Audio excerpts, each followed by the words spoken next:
Allez, salut à tous, c'est Cal et bienvenue dans cette nouvelle vidéo. Alors aujourd'hui, on va regarder le Camptosaurus. Mais avant de regarder un peu plus en détail la figurine, je vais peut-être expliquer ma façon de procéder.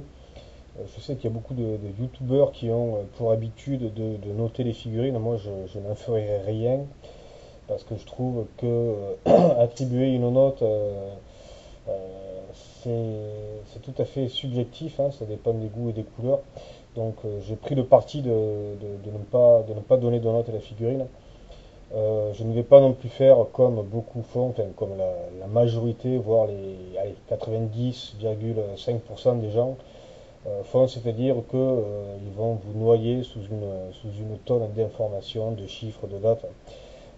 Bien sûr, avant même la fin de la vidéo, tout le monde aura oublié. Donc ce que je fais, c'est que je vais faire une petite fiche sur les dinosaures et je vous l'afficherai en fin de vidéo. Ce que je ferai aussi, c'est que, bon là c'est la première vidéo, donc on va procéder un peu différemment. Mais en temps normal, chaque fois que je ferai une vidéo, je ferai un petit comparatif de la figurine par rapport à une autre. C'est-à-dire que ça vous donnera une petite idée de son échelle. Je les mesurerai aussi. Mais là, bon, vu que c'est la première, on va faire comme si je débutais ma collection, donc il n'y aura pas de comparatif avec d'autres figurines à la fin. Voilà, bon, ben écoutez, on va commencer, hein, donc le Camptosaurus, qui est de couleur, ben, comme vous pouvez le voir, en marron beige, avec des zébrures noires. Au niveau de la tête, je trouve qu'il est assez simple. Il n'y a pas trop de fioritures dans la sculpture. Euh, Est-ce qu'on le voit si je l'approche un peu comme ça? Ouais, on le voit peut-être un peu mieux quoi. Là, je suis en train de. Ouais, non, c'est peut-être pas là. Ouais. Alors, au niveau de la sculpture générale du corps, je dirais que par rapport à d'autres figurines, c'est plutôt simple mais efficace. Sur le bas du corps, on voit au niveau du bas-ventre, on voit quelques nervures, quelques tendons, quelques nerfs qui sont sculptés. La peau, la peau a été légèrement sculptée aussi, mais les traits sont pas super profonds, donc ça donne pas énormément de relief. Il faut vraiment s'approcher de la figurine pour voir le relief, le peu de relief qu'il peut y avoir dessus. Euh, Au niveau de l'aspect général, je dirais que la figurine est assez fidèle à l'esprit que je me fais du Camptosaurus. Maintenant, au niveau des détails sur les pattes, c'est plutôt pas mal. On voit que chaque ongle a été peint individuellement. Le dessous, bah écoutez, le dessous est plutôt classique. Il y a pas de, non, il n'y a pas de détails flagrants. Non, c'est plutôt simple encore une fois.